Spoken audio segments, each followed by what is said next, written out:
The ride that broke me. The rain that afternoon didn't fall. It attacked. Sheets of water slapped the pavement as I ran, my jacket soaked, my shoes squelching with every step. I had been late again. The bus had broken down, and I was already 2 interviews behind. It was one of those days where the world seems to whisper, maybe you should just stop trying. I didn't stop. When I finally spotted the black town car parked by the curb, I waved frantically. The driver looked up from his phone and scowled as I approached. He rolled down the window halfway. You the one going to the Johnson building? He asked. Yes, I said, catching my breath. That's me. He sighed. You're 10 minutes late. I know, I'm sorry. Don't waste my time with excuses. He cut me off. Get in. I hesitated. Something in his tone made me want to walk away, but I couldn't afford another lost opportunity. So I opened the door and climbed in. The inside of the car smelled of leather and expensive cologne. I tried not to drip too much water on the seats.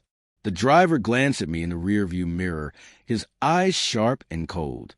He was middle-aged, pale-skinned, with slick-back hair and an expression that looked carved from arrogance. So, he said, pulling into traffic. What are you interviewing for? Security guard. Marketing. I replied quietly. Junior analyst position. He gave a small, mocking laugh. Marketing? Well, good luck with that. A lot of competition out there. I know, I said. He glanced at me again, smirking. Yeah, but they're probably looking for someone who fits the company image. You know what I mean? I felt my jaw tighten. What image is that? He shrugged. You know, polished, professional, the kind of guy who doesn't look like he came straight from a basketball court. The words hit harder than I expected. I looked down at my shoes, scuffed from the rain, and realized that my reflection in his mirror wasn't just me. It was everything society thought I was. He kept talking, as if he enjoyed watching the discomfort crawl across my face. I've driven all kinds of people, he said. Politicians, CEOs. You'd be surprised how few of them look like you. Maybe that should change, I said. He chuckled. Some things don't change, kid. The world doesn't hand success to everyone. Especially not, he hesitated just long enough to make the insult deliberate. You're kind. My chest tightened. Excuse me. You heard me, he said. I've seen 100 times. Guys like you, big dreams, big talk, no follow-through. You all want the easy way out. A handout. But when it's time to work, poof, gone. He looked me dead in the eye through the mirror. You're just another useless black man trying to prove he's special. The words stabbed through me. I didn't speak. I couldn't.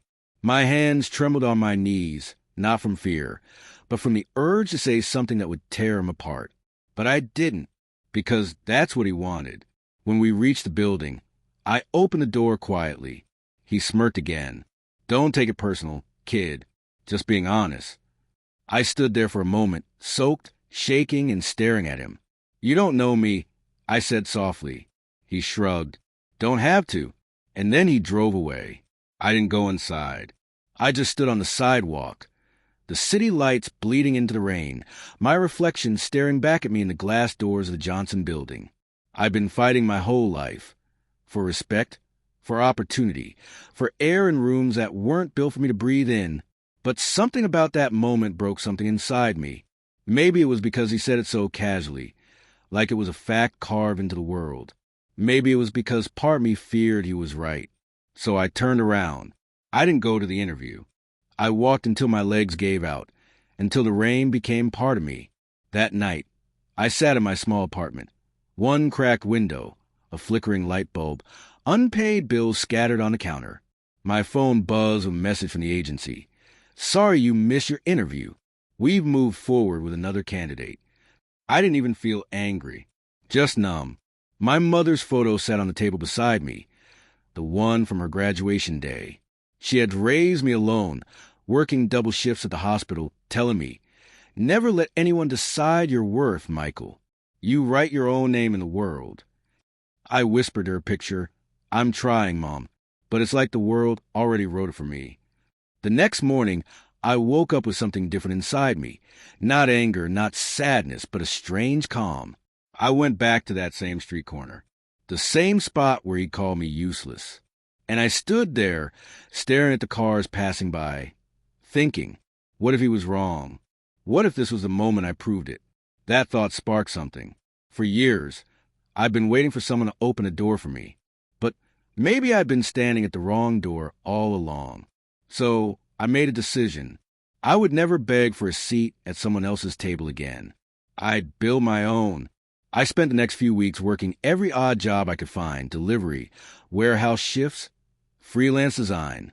Every penny went into an idea that had been sitting in the back of my mind since college. A project I'd abandoned because I thought no one would take it seriously coming from me. It was a digital platform, Elevate, a mentorship network connecting young Black professionals with industry leaders willing to guide, train, and invest in them. I'd always dreamed of creating something like it. A bridge across a gap that had swallowed so many dreams like mine. I rebuilt the old prototype on a borrowed laptop, working through the nights. Every time exhaustion hit, I'd hear his voice again, useless Black man. And every time, it pushed me harder. One evening, as I tested the beta site, I received an email from a recruiter. We're hosting a tech innovation contest for minority entrepreneurs. Winner gets $50,000 in funding and mentorship from top investors. The submission deadline was in 48 hours. I had no money, no connections, no guarantee anyone would even look twice at me. But I had something stronger. I had enough. So I submitted Elevate. 2 weeks later, I got the call. Mr. Johnson, congratulations. You've been selected as a finalist. For a long moment, I just sat there silent, staring at my phone. I wanted to laugh, to cry, to tell my mother's photo, see? It's happening. The day of the competition came fast. I wore my best suit, the same one I'd worn for that missed interview. It didn't fit perfectly, but it didn't matter. This time, I wasn't showing up to ask for a job. I was showing up to prove a point. When I arrived at the event hall, I froze. Standing near the entrance, holding a car key and chatting with one of the organizers was him, the driver. Our eyes met.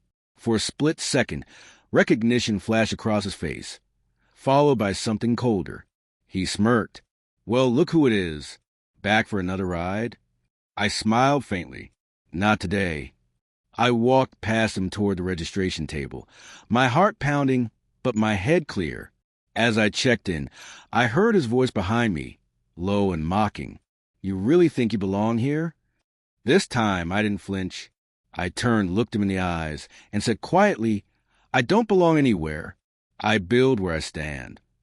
Then I walked onto the stage, my name echoing through the hall, and began my presentation. Halfway through, something happened. The crowd leaned in. The judges whispered to each other. And for the first time, I saw in their eyes, not pity, not doubt, but respect. When I finished, the applause was thunderous. And from the corner of the room, I saw the driver watching, his smirk gone, replaced by something that almost looked like disbelief. I didn't know if I'd win. I didn't care, because in that moment, I had already done what I came to do. I had rewritten my story. But as I left the stage, one of the judges, a woman in her 50s with silver hair and sharp eyes, stopped me.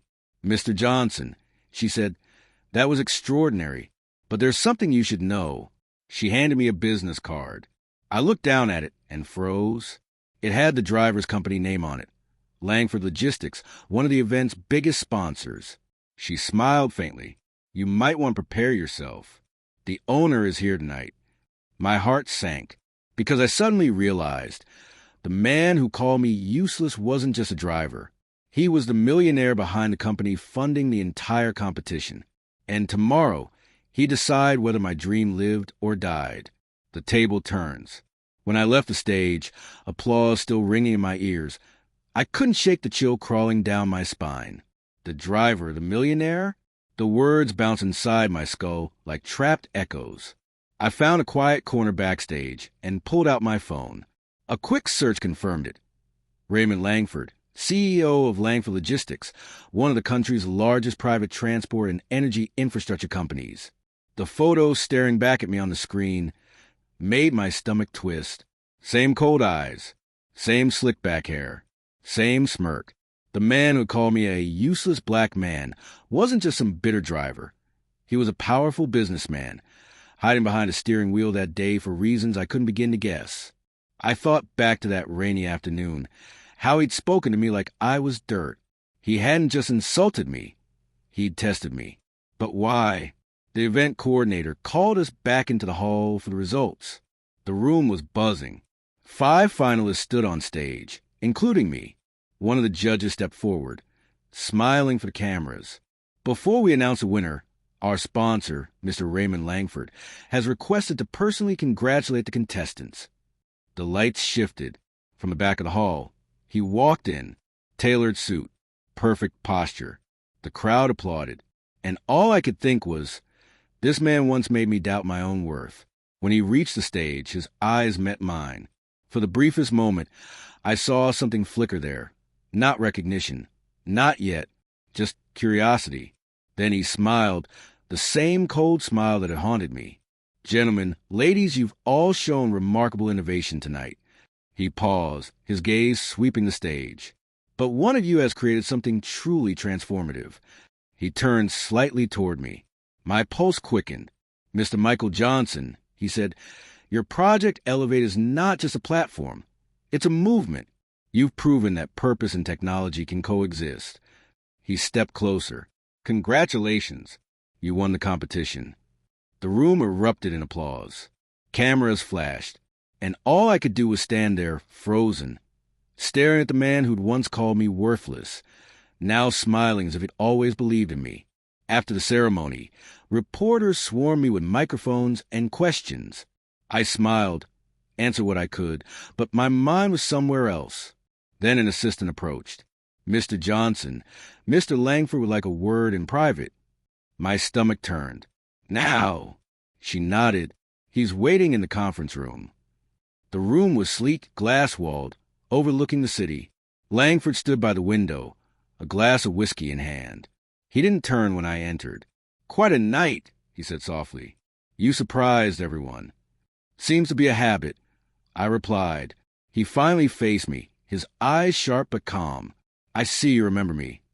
Oh, I remember, I said. Hard to forget being called useless. He nodded slowly, as if expecting it. And yet here you are, proving me wrong. Impressive. Is that supposed to make it okay? I asked. He studied me for a long moment, then said, You think I insulted you out of hate? Didn't sound like love. A ghost of a smile tugged at his lips. You were late, unprepared, and angry at the world.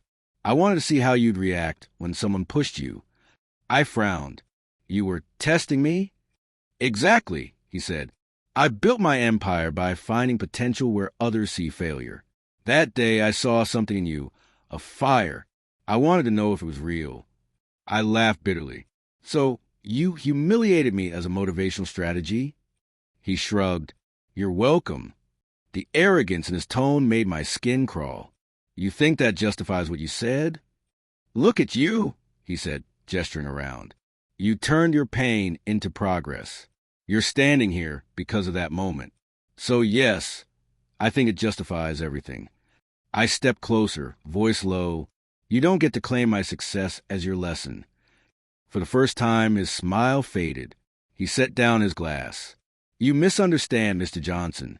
I'm not claiming it. I'm offering you something. I blinked. Offering me? He reached into his jacket and handed me a folder. Inside was a contract, Langford Ventures investment proposal. I want to buy 60% of Elevate, he said.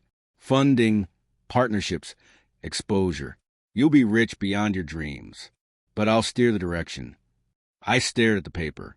So you want to own it?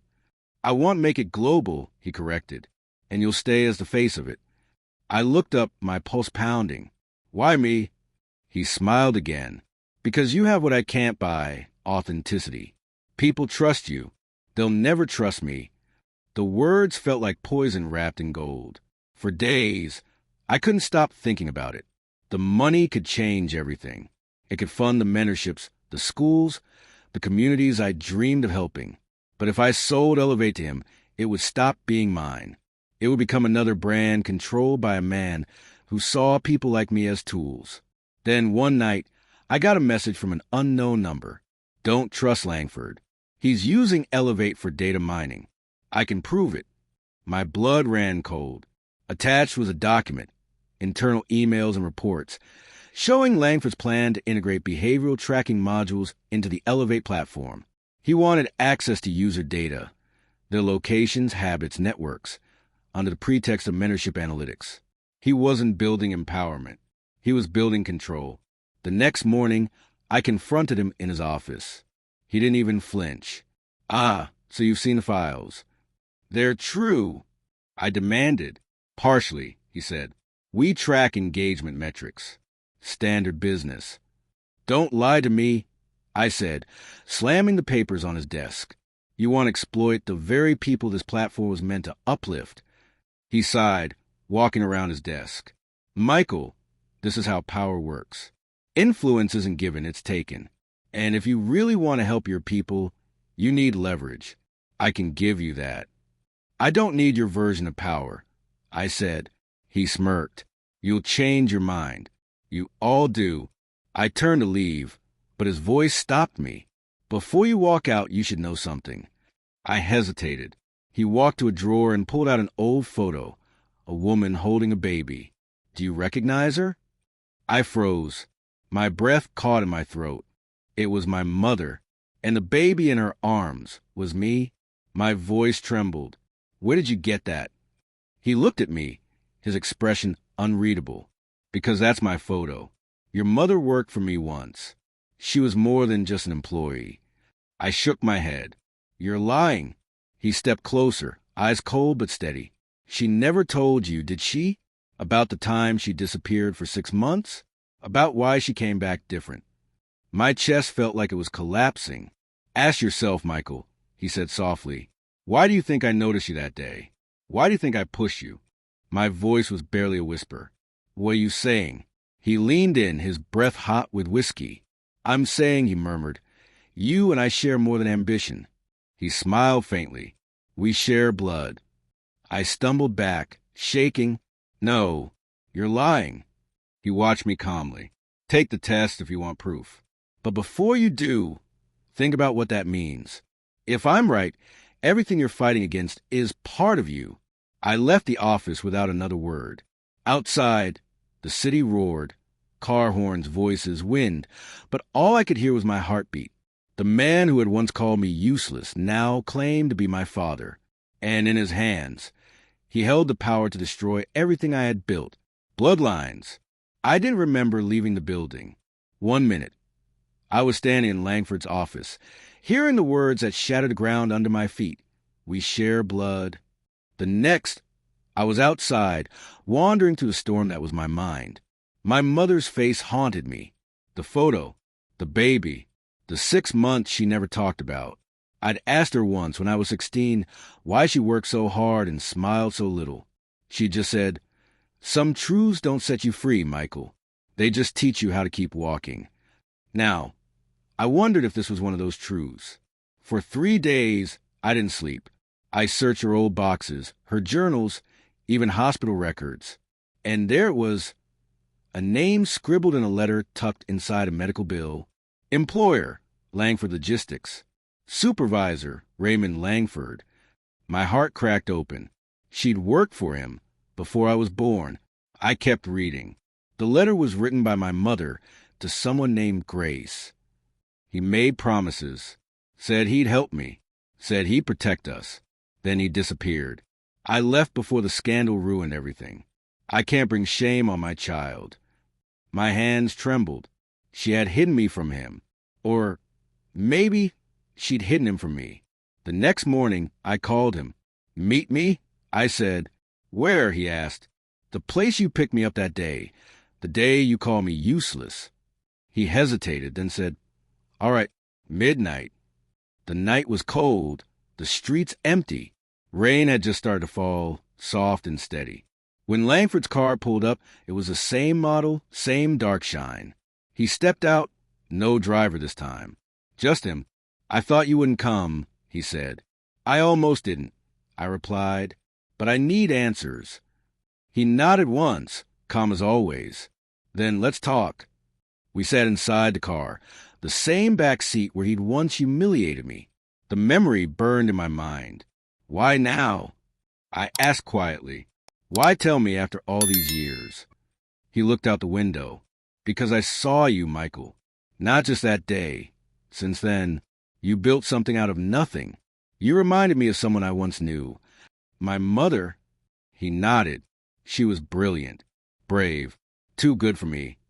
Then why leave her? I demanded. He sighed. Because I was weak. I was young, married, and terrified of losing everything. So I ran. I felt anger rising inside me. You ran, and she paid for it. I know. Do you? I snapped. She died working double shifts to keep me fed while you build an empire. You don't get to show up now and call it guilt. His eyes flickered with something. Shame, maybe? You think I haven't paid for it? Every success I ever had felt hollow. Every award, every deal, they meant nothing. Then why insult me that day?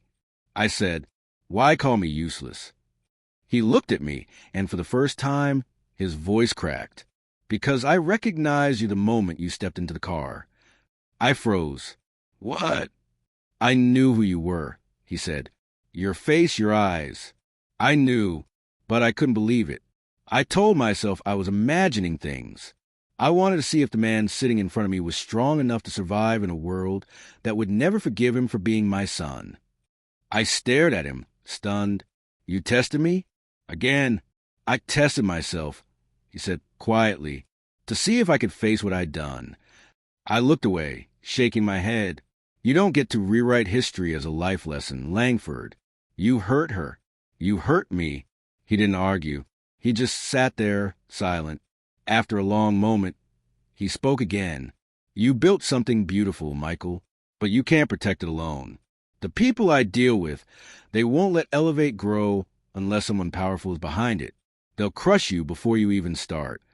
Then let them try, I said. He shook his head. You think this is about money or control? It's bigger than that. The investors want data, influence. They want to own the narrative. And they'll do it with or without you. Not if I expose them. He gave a sad smile. Expose them? You don't even know who them is. He leaned closer, lowering his voice. I'm offering you protection, not ownership. Take my help, or they'll take everything you've built. Why should I trust you?